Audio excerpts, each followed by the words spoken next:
कापसाला भाव नाही, आपल्या सोयाबीनला भाव नसल्यामुळे या ठिकाणी सभागृह ॲडजस्ट झाल्यानंतर या ठिकाणी मी खास करून मीडियाचं आणि सर्व आमच्या महाराष्ट्रातील तमाम आमच्या शेतकऱ्या बांधवाचं आणि या सरकारचं ध्यान आकर्षित करण्यासाठी या ठिकाणी बसलो.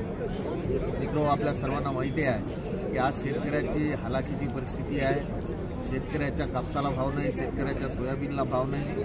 CCI सेंटर ज्या पद्धतीनं सुरू व्हायला पाहिजे होती त्या पद्धतीने सुरू नाही.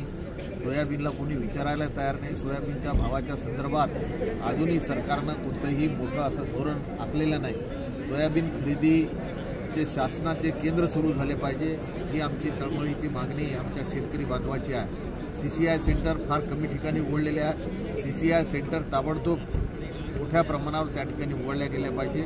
याच्यासाठी आणि कापसावर आधारित उद्योग हे ज्या जिल्ह्यामध्ये कापूस आणि सोयाबीन मोठ्या प्रमाणावर होतात त्या ठिकाणी उद्योग होत नाहीत आणि भलत्याच ठिकाणी हे उद्योग होऊन राहिलेले आहे.